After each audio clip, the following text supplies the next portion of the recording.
on Natural State Sports, your top source for the biggest news in high school sports across Arkansas. Here we go! Welcome to episode 15 of Arkansas Preps Weekly. Yes, the high school baseball season is over with, but we've got a lot of great stuff planned for you this summer. Interviews with former high school baseball stars in the state, former coaches, current coaches. Today, we're talking with Ethan Bates, former Hot Springs Lakeside, all-state, all-world, all everything, and current Louisiana Tech star, just in Conference USA Player of the Year. Ethan, it's good to talk to you, my man. Yes, sir. It's good to be here, and thank y'all for having me. Absolutely. So as we record this, you guys are getting ready to play your first game in a Conference USA tournament.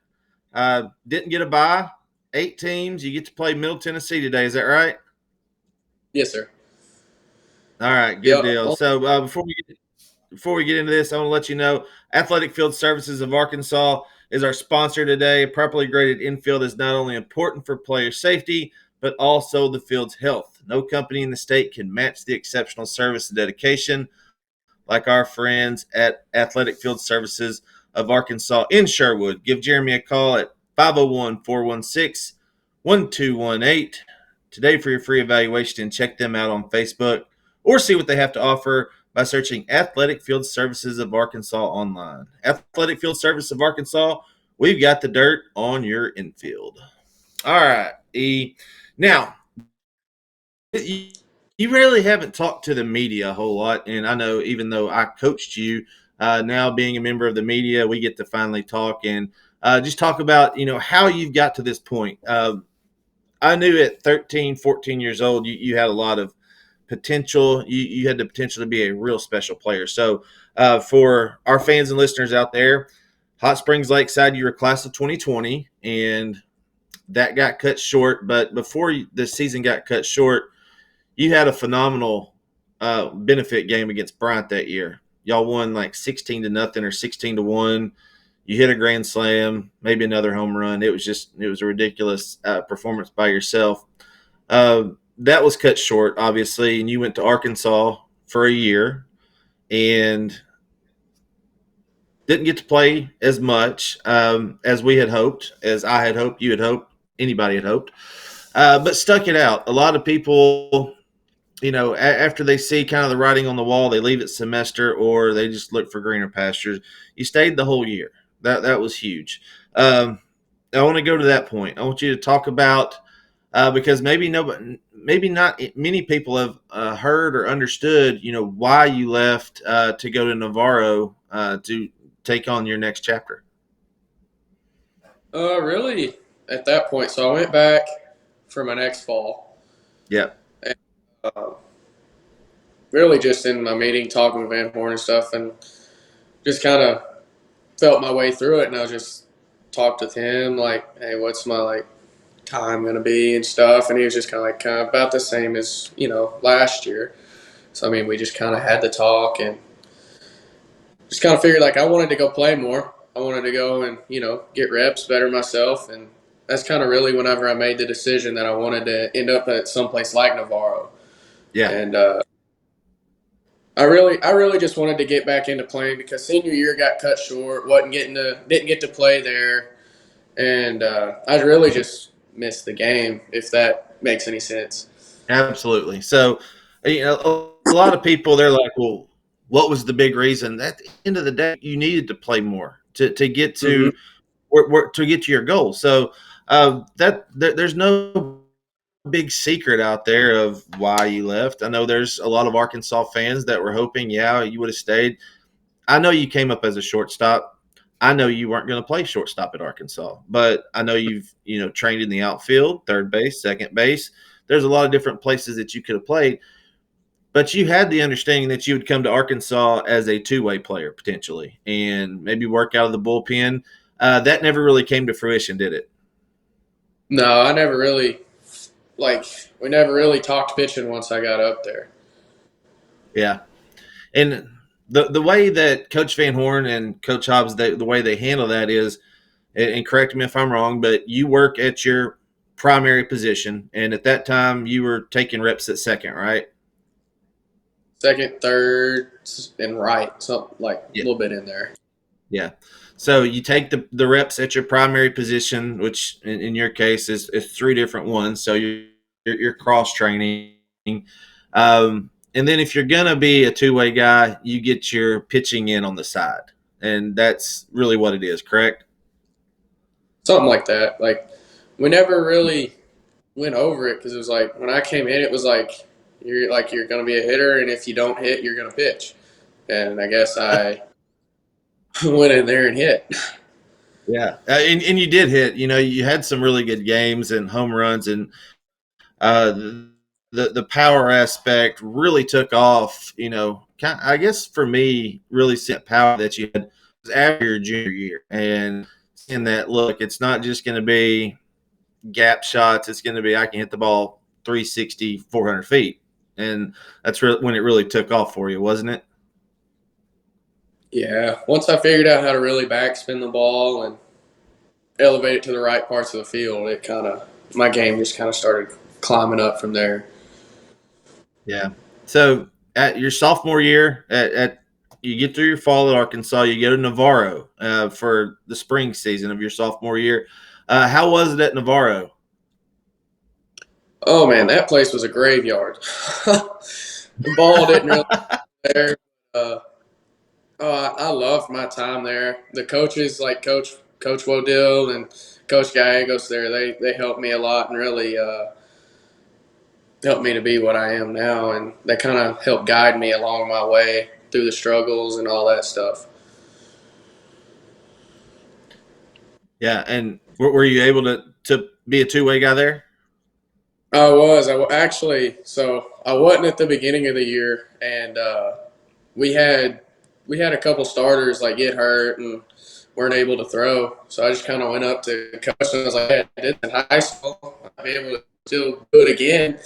So I went through a bullpen, and he was like, "Yeah, it's not bad." And after that, I went and started through the first game. I threw 5 innings and 1 run, and after that, I just been still throwing.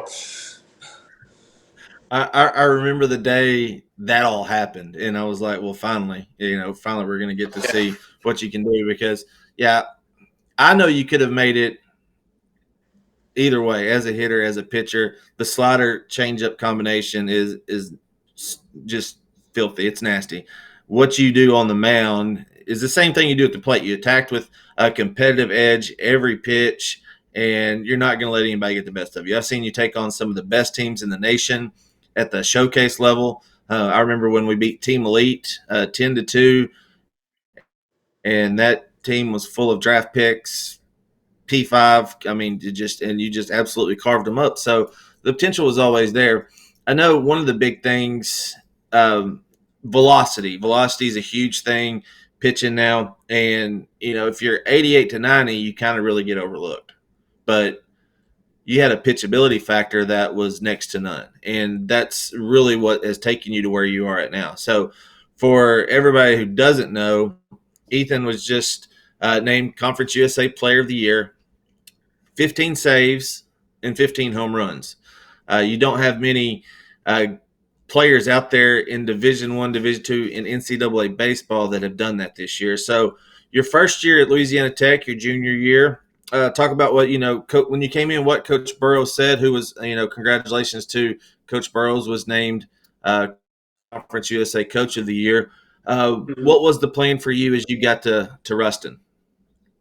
So kind of coming in, like come in and play one of the infield spots and maybe pitch. We hadn't really talked about it, but then our coach at Navarro kind of got a hold of Coach Fouts, and he was like, "Hey, y'all might want to look at him on the mound." And so I threw a bullpen and stuff like that. And then once we got to inter squads and I started throwing, they were like, "Yeah, you're gonna throw. You might as well just get used to it." So at that point, look, there's only so many throws in your arm, and there's only, just like with a running back in college and NFL, there's only so many miles in their legs. So what did they do to limit the number of throws while still having you be effective in the lineup? Uh, really, once I started throwing a lot, I did I didn't want to take in and out infield like that stuff with the rest of the team, but I didn't make any throws. The only throwing I would do that day would be my pitching stuff after infield, just to really try to limit the amount of throws that I was making on those days, just like during practice. And then on like game days, I wouldn't throw except for my pitching stuff. And Yeah. now that I'm DHing, I mean, all I do is go throw like normal pitchers do and hit BP, and then I'm ready to play. Yeah.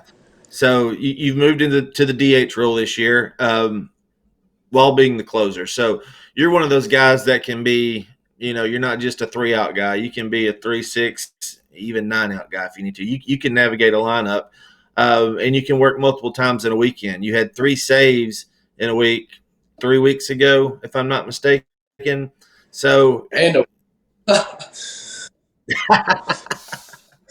yeah. So what's the biggest thing that you have to do on a daily basis to just be ready at any time? And this is for the younger guys out there. really, just like to be ready for the next day, or Yeah, just be ready for that day and the next day. really just taking care of the arm, making sure I'm warming up good and properly and stuff like that, and then before I even go to the pen, and then making sure I get like recovery after the game. Just like because if you're still sore from the day before, like really bad, you're not going to be like what you can be. It's like just getting home and getting recovered and getting the arm back under you and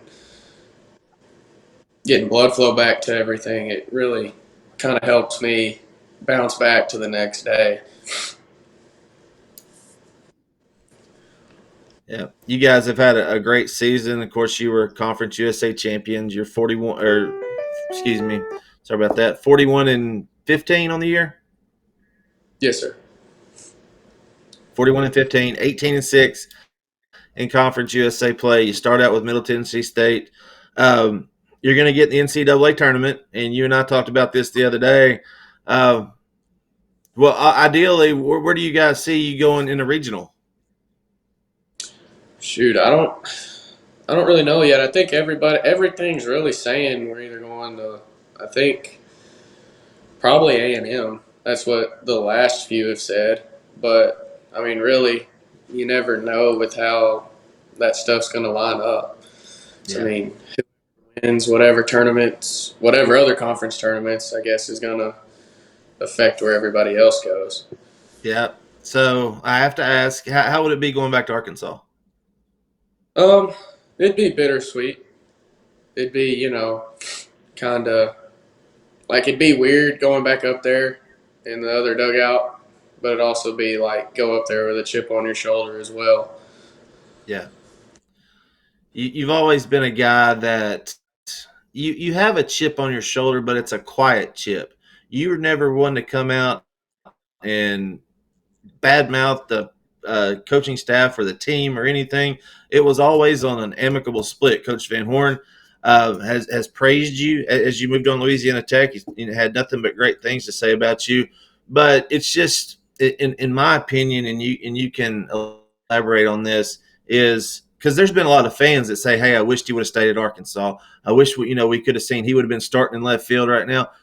Well, we don't know that. We don't know how everything would have worked out because that was 2 years ago, and a lot of things change. Maybe they don't recruit some of the guys if they know that you're out there, or maybe they don't make some of the moves. But you had to do what was best for you to put yourself in a position to put the next level. So I think that it's more about the growth of what you've shown and what you're able to do for Louisiana Tech now. It's not about Arkansas. It's about how you put your guys in a situation to get the home all. Is that right? Yes, sir.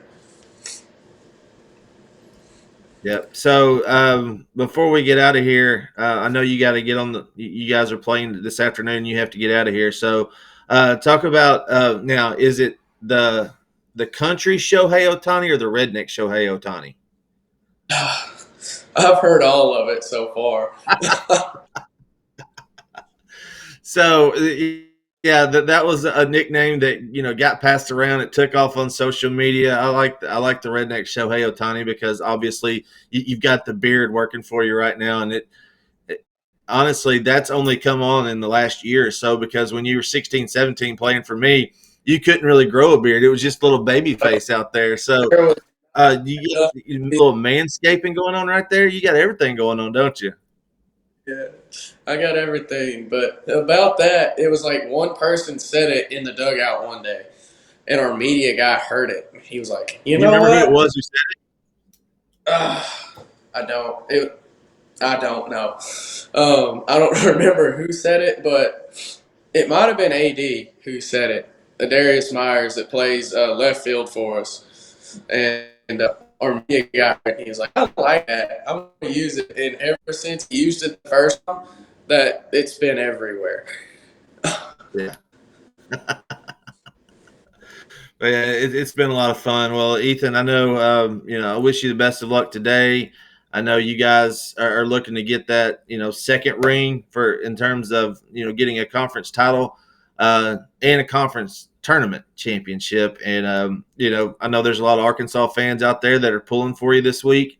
I know we're pulling for you. So thanks for being our first guest of the summer. This was something that Kyle Sutherland and I wanted to do. They're going to have some softball on with Jared Hawthorne as well. And we really want to go back and look at some of the past superstars of Arkansas high school baseball and softball that have gone on to really good collegiate careers, that have really performed well at their respective schools. Just a teaser, we're going to have Clayton Gray on, who is a showcase teammate of yours who, coincidentally enough, before the season, I got with you, Clayton Gray, and Luke Pechtel to see who was going to have the most home runs this year. And you and Clayton are tied right now with 15. So he's got his second game of the conference today. So you got a chance to go up one on him before the end of the day. I'll do my best. I'm going to have to definitely get in his ear and put a little pressure on him.